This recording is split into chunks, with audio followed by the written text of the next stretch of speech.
అస్సలాముఅలైకుం వరహ్మతుల్లాహి వబర్కాతు. Hello friends, మా channel SS కాస్మీలోకి మీకు స్వాగతం. ఫస్ట్గా మీ అందరికీ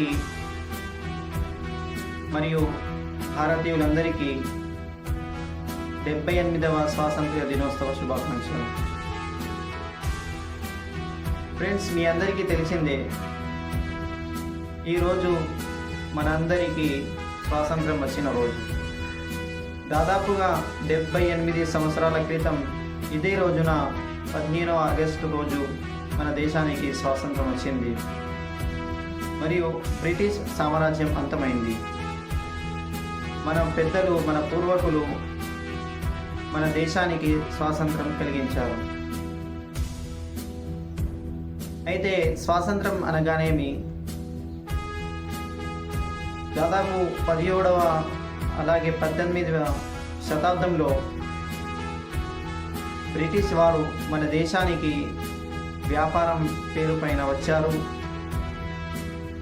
ఇక్కడ వ్యాపారం చేస్తూనే వాళ్ళు ఈస్ట్ ఇండియా పేరున ఒక కంపెనీ బెంగాల్లో వాళ్ళు మొదలుపెట్టారు. ఆ కంపెనీ నుండి మన వ్యాపారాన్ని సాగిస్తూనే వాళ్ళు తమ దేశం నుండి వాళ్ళ సైనికులను తెప్పించుకున్నారు. అలాగే ఆ కంపెనీలో ఒక సైన్యాన్ని వాళ్ళు సిద్ధం చేశారు. సిద్ధం చేసిన తర్వాత వాళ్ళు మన దేశంపై యుద్ధానికి దిగారు. మన దేశ రాజులతో, మహారాజులతో వాళ్ళు యుద్ధం చేసి మన దేశాన్ని వాళ్ళు స్వాధీనం చేసుకున్నారు. దాని తర్వాత వాళ్ళు మన దేశంపై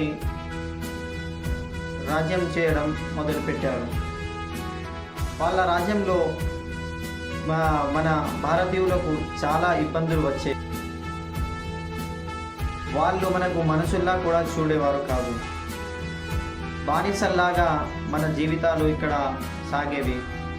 అయితే ఆనాటి మన పెద్దలు అందరూ హిందూ, ముస్లిం, సిక్, ఈసాయి ఆపస్ మే సబ్ భాయి భాయి అంటూ ఒక నినాదంతో ముందుకొచ్చారు. వాళ్ళందరూ కలిసి యుద్ధానికి సిద్ధమయ్యారు. అలాగే వాళ్ళు అందరూ కలిసి బ్రిటిష్ వారిపై యుద్ధానికి దిగారు. వాళ్ళతో దాదాపు 17వ శతాబ్దంలో అలాగే 18వ శతాబ్దంలో కూడా యుద్ధం చేశారు. అప్పటి నుండే 2-3 శతాబ్దాలుగా మన దేశ యుద్ధం సాగుతూనే ఉంది. ఆఖరికి 19వ శతాబ్దంలో 1947న 15 ఆగస్టుకు మన దేశానికి స్వాతంత్రం వచ్చింది. ఈ బ్రిటిష్ వారి సామ్రాజ్యం అంతమైంది మరియు మన దేశవాసులు మన దేశాన్ని స్వాధీనం చేసుకొని మన అందరికీ స్వాతంత్రం ఇచ్చారు.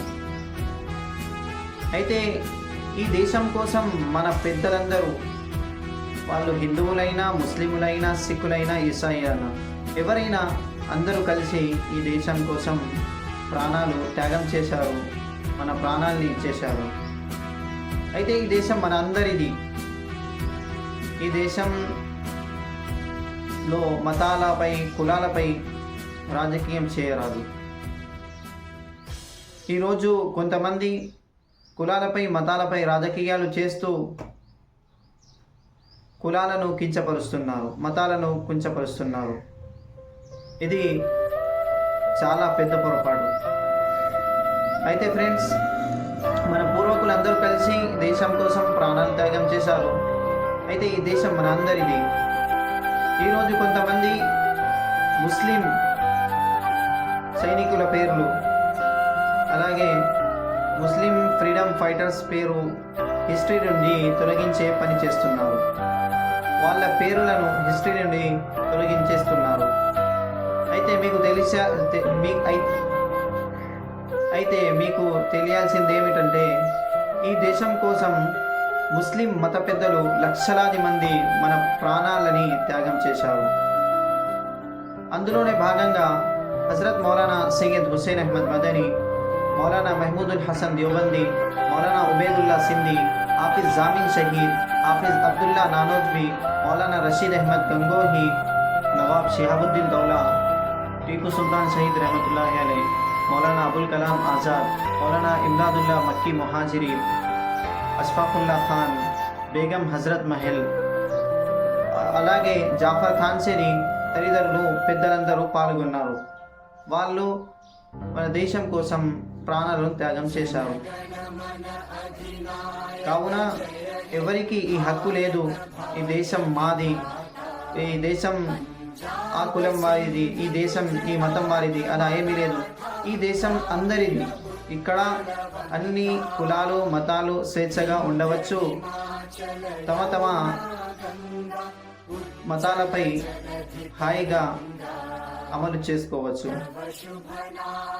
అయితే నేను మీకు చెప్పదలిచేది ఏమిటంటే, మన పూర్వకులు మన కోసం తమ ప్రాణాలను త్యాగం చేసి ఈ దేశాన్ని మనకిచ్చారు.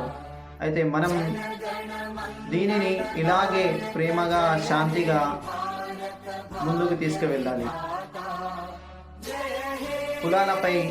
కులాల పేరున మతాల పేరున మన దేశ స్వేచ్ఛను, మన దేశ సాంప్రదాయాన్ని పాడు చేసుకోవద్దు. Thanks for watching. Subscribe to my channel for more videos. జై హింద్, జై భారత్. అస్సలాం.